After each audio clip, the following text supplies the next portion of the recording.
Car Obsession is proudly supported by Exchange My Car, Carly and Draggy. For a limited time only, use Car Obsession 10 to get money off with Carly, and there's also a discount code for Draggy as well, which again is Car Obsession 10. All of the details are in the video description below. Hello guys, welcome back to Car Obsession and welcome to another walk around. This time I'm joined by the brand new Cupra Born. As always, I will take you around the car, talk you through the specification and give you my first impressions. Now, if you happen to be new to my channel, hello, my name's Aaron. My walk around videos are pretty much a static review of the car as well as a guided tour. So if you're looking for the driving review, sit tight, that will come in due course. So be sure to subscribe. Anyway, before I lose focus on what I'm doing, yes, the Cupra Born. Now, I'll be honest, electric cars don't really tickle my pickle, if you get what I mean. But when I saw this unveiled, I thought, wow, what a striking looking car. I would have preferred to have the Aurora Blue because that is simply sex on wheels, but the Geyser Grey, or Geyser Grey if you're watching this in America, is still quite pleasing. The Cupra Born is Cupra's first all-electric car, so this is quite a big deal for the Spanish brand. Although, to be fair, strip away the body and the badges and what you've got is pretty much a Volkswagen ID3. Not a bad thing per se, it's just an observation. In regards to prices, the Born starts from £34,715, but I have the range-topping V3 with the 58 kilowatt hour battery. There's a choice of 3 in total, batteries I mean. So you've got 45 kilowatt hours, 58, which as I've mentioned I've got here, or you have 77 kilowatt hours. In regard to trim levels, you've got 3 choices. You've got V1, V2 or V3. As mentioned, I've got the V3. So the car you see in front of you without the optional paint would cost you £38,390. Now sadly, because this is above the threshold, you won't get any money back from the government. So yeah, it is what it is. In regard to the batteries, just going back to them, the 58 kilowatt hour is available with the e-boost function, which essentially gives you more horsepower. This car doesn't have that, but it's still pretty nippy. The 77 kilowatt hour battery, that also has the e-boost function as well. And that gives you around 230 horsepower. This car has got 204 horsepower with 310 Newton meters of torque. So it's kind of similar power to a small hot hatch, such as a Fiesta ST or a Polo GTI, for example. In regard to performance, because we all love a performance stat, don't we? This would hit 62 miles per hour in 7.3 seconds, which is about the same as a Mark 1 Seat Leon Cupra R, which I actually own. And the top speed is just south of 100 miles per hour. Although, let's be fair, particularly in the UK, top speed is kind of irrelevant. What is relevant though is of course the range. So if you go for the 77 battery, you will get a range of 335. This car with the 58 kilowatt hour battery offers 260. Having said that, in the real world, I would say you're more likely to expect somewhere in the region of 210 to 225 miles realistically, which is still pretty good, but not quite what Cupra claim. But that could be said for a few electric cars. The Mustang Mach-E springs to mind.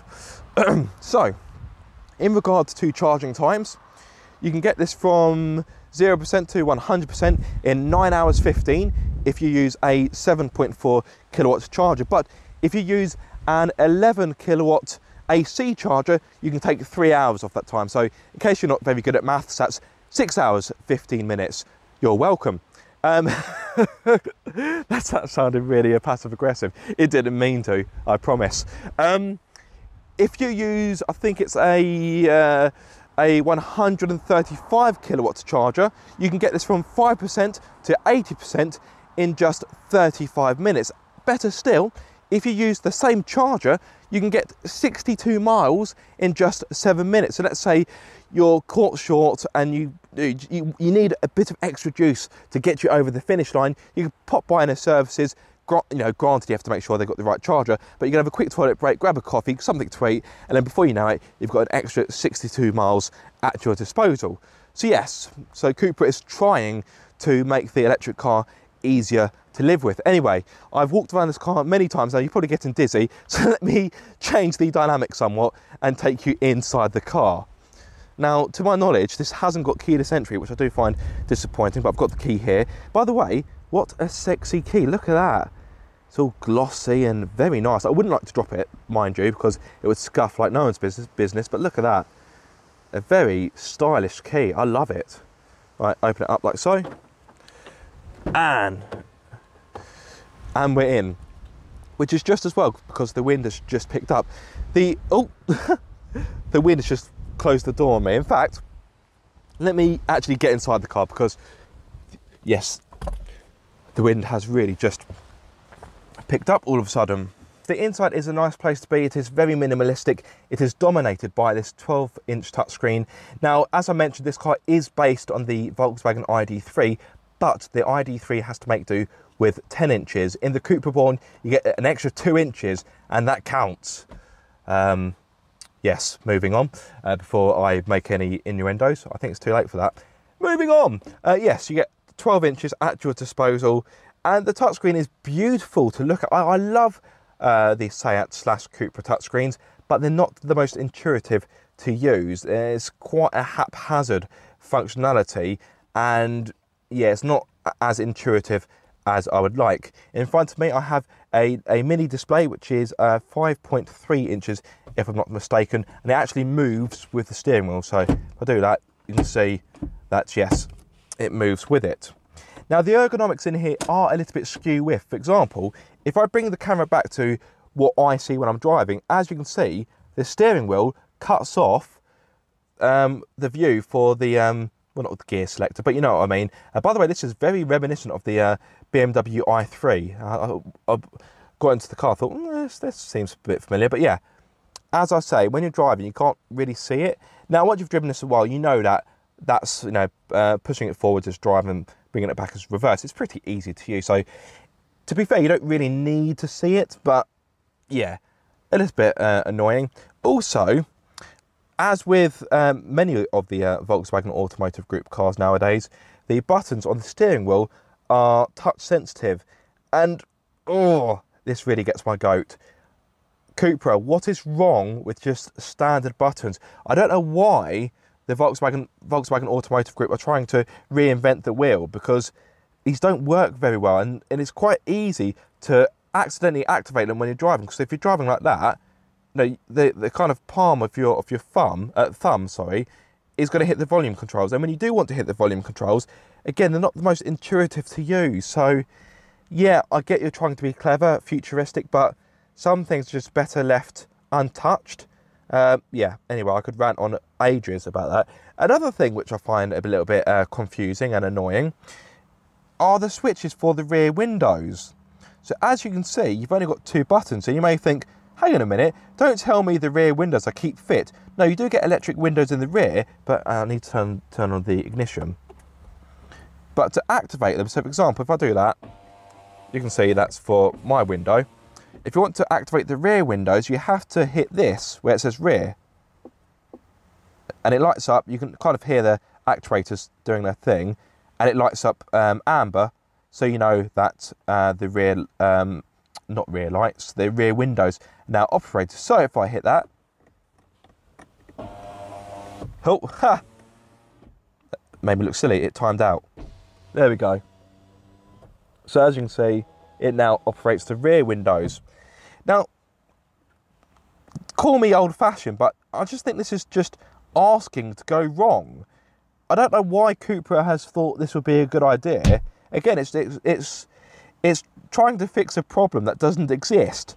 It's a great solution. Actually, it's a rubbish solution. But what I'm trying to get at, it's a solution to a problem that doesn't exist.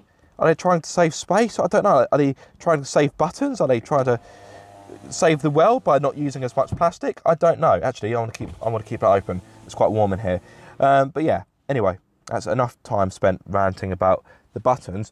Speaking of trying to save the world, the seats in here These are made using upcycled marine plastics. So that's nice and sustainable. And by the way, these seats, not only do they look fantastic, but they are glorious to sit in.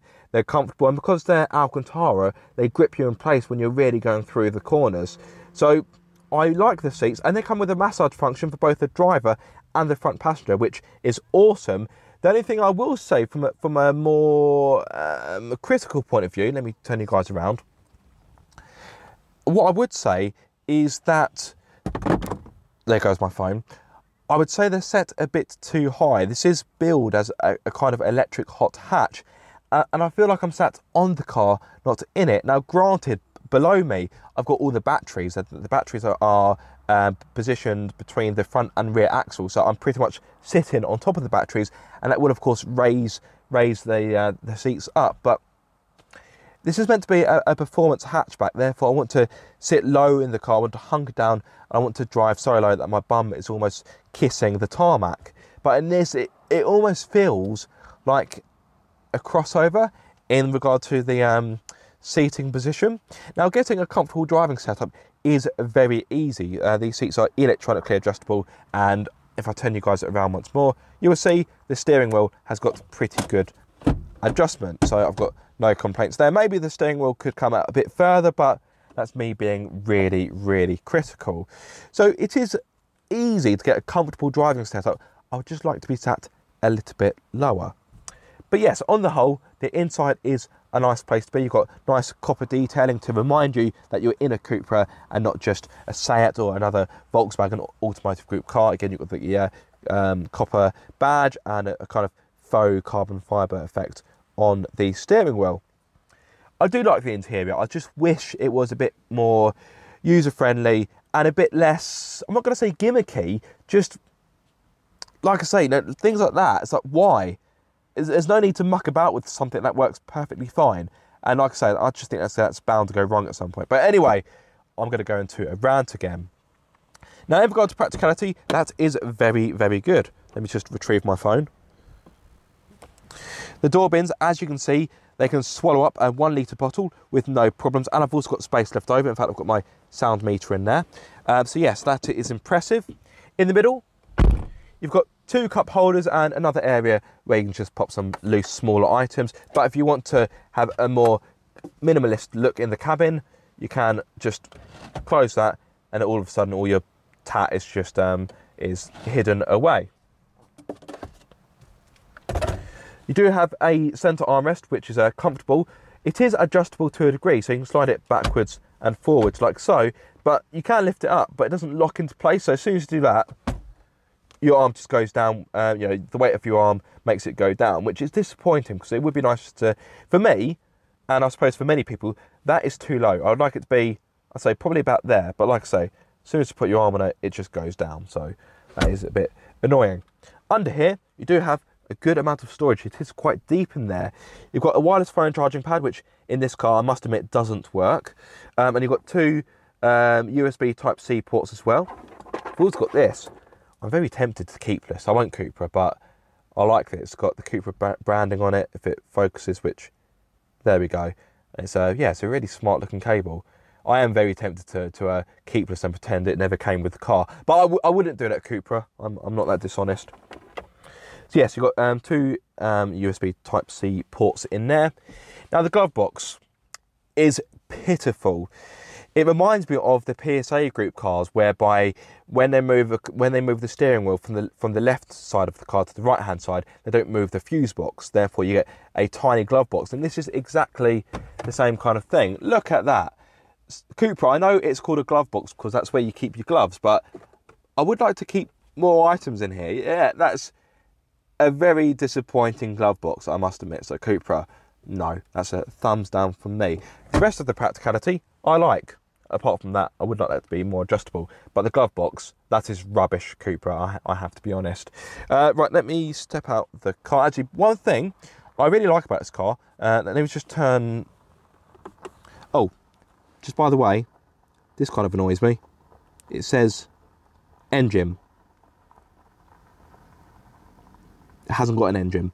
Granted, it's got an electric motor, but That's me being really nitpicky. But anyway, although you do have the start-stop button, you don't actually need to use it, because if you put your foot on the brake like so, it actually starts the car and you're good to go. I really like that. You don't even, that button, you know, arguably doesn't need to be there. You don't need it, because just put your foot on the brake and then you're good to go. Right, let's close the window like so. And let me venture into the rear. Right, where's the key? I think I've got the key. Now, as always, the driver's seat has been set for me. I'm 6'2", so I am, of course, a taller chap. But even so, the space back here is impressive. I've got more space than I thought I would have. So let me close the door like so. So as you can see, I've got a very good amount of knee room, and I've got plenty of leg room. If I bring you guys down here, you'll see lots of leg room, and I can fit my feet underneath the seat in front of me, even though the seat is set to its lowest. So you can really stretch out and relax. The only slight downside is headroom could be tight for some people. As I've mentioned, I'm 6'2". I do have enough headroom, so you have to excuse the lighting. It is quite a dark cabin because you've got the dark roof lining. But I do have enough headroom. I've probably got about, I don't know, half a centimetre spare. But if you're 6'3", 6'4", then you will feel cramped in the back. Could you fit 3 adults here? No, it would be too much of a squeeze.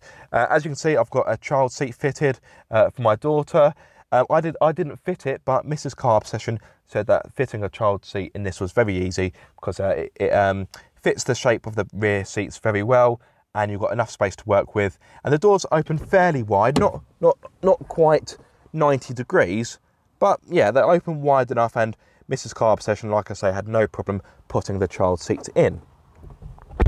In the middle, actually, let me talk through the practicality. Yeah, I'll start with the middle. You do have a centre armrest for better comfort, and you've also got snagged on the child seat.